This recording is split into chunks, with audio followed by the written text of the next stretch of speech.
Okay. For those who don't think weather modification is a science, or hasn't been written about, or hasn't been thought about, check out the books.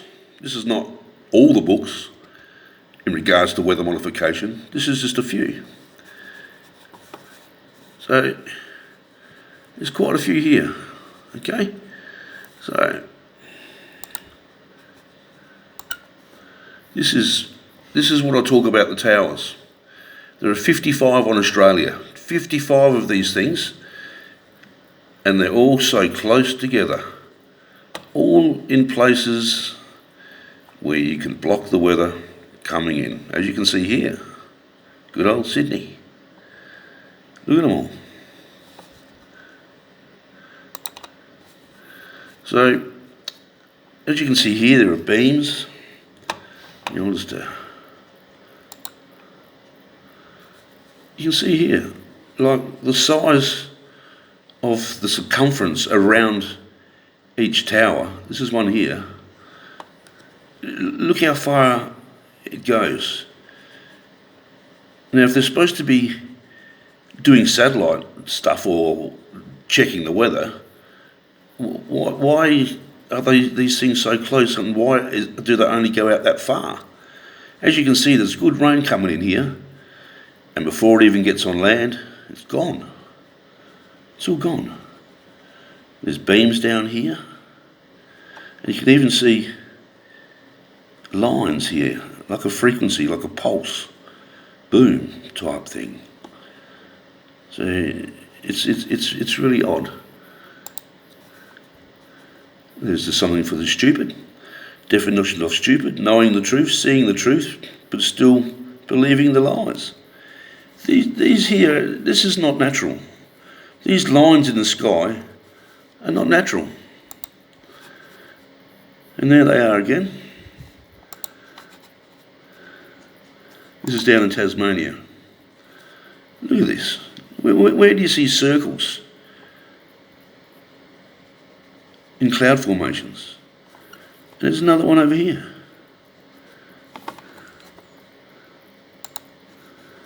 So here we go again. Look at this. And as you can see down here, the beams again coming from the towers.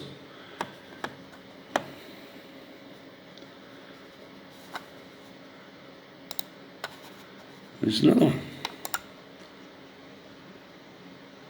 You actually see a straight beam coming straight from that one there to there, whether it's going one way or the other. But look how much radius it is and goes over the top of the other towers. Why do we need so many towers? There is another piece here, another beam coming out here, another beam coming out here. So you're starting to understand that these are not there for what they say. Look at them. Look at the size of them. There's a beam coming out here. And this would have been a nice big patch of rain coming through, and it just gets hammered. It just gets hammered. Look at the size of them. Okay. Let's get to what I wanted to show you. Watch this here. I'm going to go back to midnight. Watch how this doesn't move for a little while, and it takes its time moving over to the east. Here we go. So these things are like sitting in places for 2 days when they should have continually moved east. Off we go. You watch the rain that comes in here too.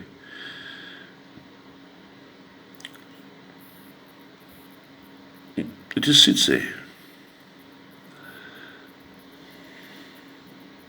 So we have the rain that just left Sydney over here, and it's all splattering and disappearing. But back over here, that high now is going up here. Watch what it does, it just sits there. This actually pushes all the rain away. Go out a bit so we can see there. This high just goes up into here. Look at it bending and conforming when these ones here are naturally just circles. Why are they bending? Look, now it's coming back into the bite and sitting there. Now watch this. Like,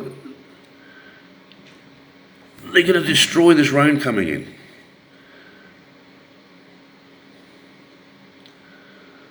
And push it south. Look at the high. Look at the pressure lines bending, and all that rain, and this lot here pushed away. Pushed away.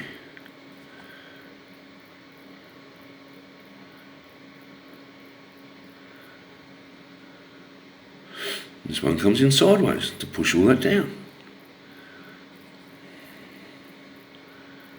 This is crazy, and people could understand that having 55 towers on land does not make sense.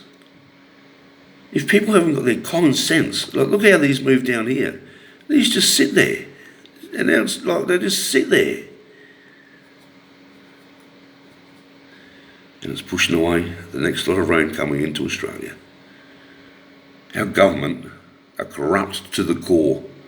Bomb.gov are lying to you every single day on your weather maps when you're on the news. Listen to Trump. It's fake news. Anyone that stands on the fake news uses it as a platform like our government are telling you garbage daily with a smile.